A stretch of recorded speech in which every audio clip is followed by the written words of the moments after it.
अस्सलामुअलैकुम नाज़रीन, मैं मोहम्मद गुफरान आपका इस्तकबाल करता हूं कौन बनेगा जन्नती के एक और नए एपिसोड में। इस वीडियो में मैं आपको चंद इस्लामिक सवालात के जवाब बताऊंगा और आखिर में एक सवाल दूंगा जिसका जवाब आपको देना है कमेंट बॉक्स में। तो आइए बिना ज़्यादा बात किए शुरू करते हैं आज के सवालात।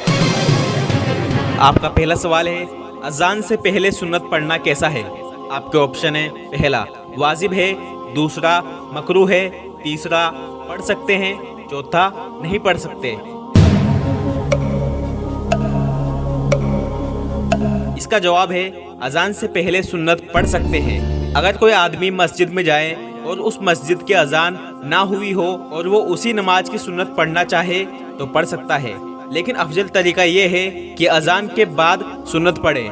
लेकिन अगर कोई अजान से पहले ही सुन्नत पढ़ ले तो दुरुस्त है, कोई हर्ज वाली बात नहीं, वो कबूल हो जाएगी।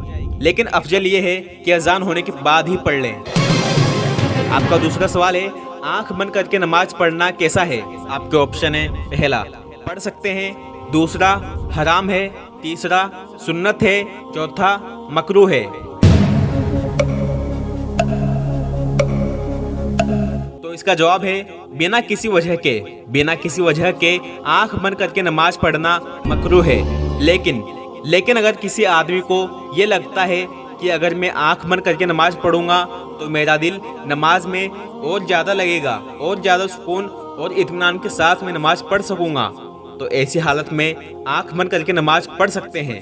नमाज मकरूह नहीं होगी, लेकिन बिना वजह नमाज की हालत में आंख बंद करना मकरूह है। उम्मीद करता हूँ आप समझ गए होंगे। आपका तीसरा सवाल है, हाफ आस्तीन की टी शर्ट में नमाज पढ़ना कैसा है? आपके ऑप्शन है, पहला हलाल है, दूसरा मकरूह है, तीसरा वाजिब है, चौथा पढ़ सकते हैं।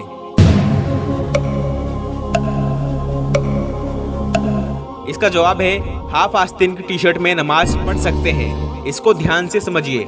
अगर किसी आदमी ने हाफ आस्तीन की टी शर्ट पहन रखी है जिसकी आस्तीन कोहनी से ऊपर और कंधों के नीचे तक है तो ऐसे आदमी की नमाज हो जाएगी। लेकिन अगर किसी आदमी ने ऐसी टी शर्ट पहनी हुई है जिसकी आस्तीन कंधों से भी ऊपर है, यानी बनियान की तरह है, तो उस हालत में नमाज पढ़ना मकरूह है। अब अगर कोई आदमी ऐसा है जिसने पूरी आस्तीन का शर्ट पहना हुआ है लेकिन फिर भी वो अपनी आस्तीन फोल्ड करके मोड़ के नमाज पढ़े तो ऐसे शख्स की नमाज भी मकरूह होगी, क्योंकि हदीस में है कि आप सल्लल्लाहु अलैहि वसल्लम ने नमाज में कपड़े को मोड़ने से मना फरमाया है।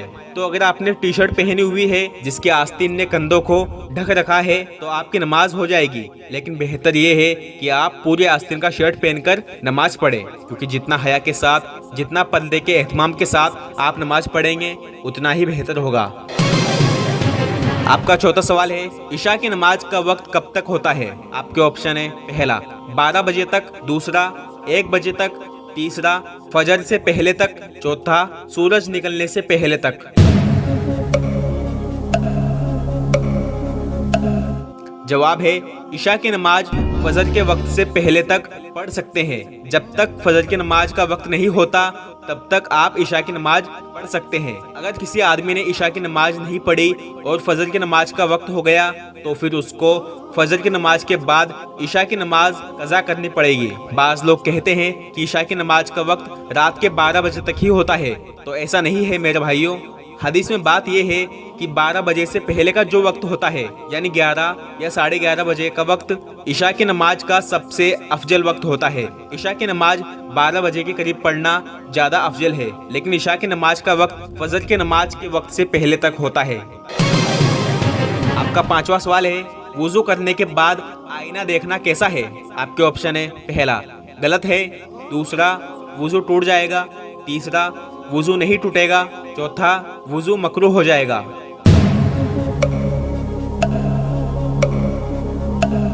इसका जवाब है वुजू करने के बाद अगर कोई शख्स आईने में अपनी शक्ल देख ले तो वुजू नहीं टूटेगा। हमारे मुआशरे में ये बात फैली हुई है कि अगर कोई वुजू करके आईने में देख ले तो उसका वुजू टूट जाएगा, मकरूह हो जाएगा। लेकिन ऐसी कोई दलील मौजूद नहीं है, तो लिहाजा आईने में देखने से वुजू नहीं टूटेगा। इसके अलावा अगर किसी ने वुजू करके टीवी देख ली तो टीवी देखने से भी वुजू नहीं टूटता। इसके अलावा अगर किसी ने वुजू करके गलती से किसी को बिना कपड़ों के देख लिया तो उससे भी वुजू नहीं टूटेगा। लेकिन अगर किसी को बिना कपड़ों के देखने से पेशाब के रास्ते से कतरा निकल गया तो फिर वुजू टूट जाएगा और दोबारा वुजू करना पड़ेगा। और याद रखिए, जिसका वुजू टूट जाएगा तो फिर उसकी नमाज भी कबूल नहीं होगी, उसे दोबारा वुजू करके नमाज पढ़नी पड़ेगी। लिहाजा जितना हो सके वुजू का एहतराम करें। ऐसा अमल ना करें जिसके करने से आपका वुजू टूट जाए, क्योंकि अगर वुजू टूट गया तो फिर आपकी नमाज भी किसी काम की नहीं रहेगी। आपका छठा सवाल है, क्या नापाकी की हालत में मस्जिद में जा सकते हैं? आपके ऑप्शन है, पहला जा सकते हैं, दूसरा नहीं जा सकते। इसका जवाब है, नापाकी की हालत में मस्जिद में नहीं जा सकते, क्योंकि मस्जिद अल्लाह रब्बुल इज्जत का घर है। इसका जितना एहतराम करें कम है, इसलिए मस्जिद में एहतराम की वजह से कोई भी मर्द या औरत नापाकी की हालत में मस्जिद नहीं जा सकते। लिहाजा इस बात का ध्यान रखें कि अगर हम नापाक हैं तो गुस्ल करके पाक होकर ही मस्जिद में जाएं। आपका सातवां सवाल है, नमाज की हालत में किसी का फोन आ जाए तो क्या करें? आपके ऑप्शन है, पहला फोन उठा लें, दूसरा फोन बंद कर दें, तीसरा फोन बजने दें, चौथा फोन निकालकर फेंक दें। इसका सही जवाब है, अगर नमाज की हालत में किसी का फोन आ जाए तो आपको चाहिए कि एक हाथ से जेब में रखे हुए मोबाइल का बटन दबाकर उसे बंद कर दें। सबसे पहले तो ये बात ध्यान रखें कि हम नमाज पढ़ने के लिए मस्जिद जा रहे हैं, तो मस्जिद में दाखिल होने से पहले ही अपना मोबाइल बंद कर लें या साइलेंट मोड पर कर दें, ताकि आपका ध्यान भी नमाज में अच्छी तरह लगा रहे और आपके पास वाला भी डिस्टर्ब ना हो। लेकिन अगर कभी इत्तेफाक से आप मोबाइल बंद करना भूल जाएं और नमाज की हालत में किसी का फोन आ जाए तो आप अपने एक हाथ से जेब के ऊपर से या जेब के अंदर हाथ डालकर मोबाइल का बटन दबाकर मोबाइल को बंद कर सकते हैं। इससे आपकी नमाज नहीं टूटेगी। अब मैं आपको एक नया सवाल देता हूं, जिसका जवाब आपको देना है कमेंट बॉक्स में। सवाल है, रात को झाड़ू लगाना कैसा है? आपके ऑप्शन है, पहला हराम है, दूसरा मकरूह है, तीसरा नहीं लगा सकते, चौथा लगा सकते हैं। तो आप बताइए इसका जवाब क्या है?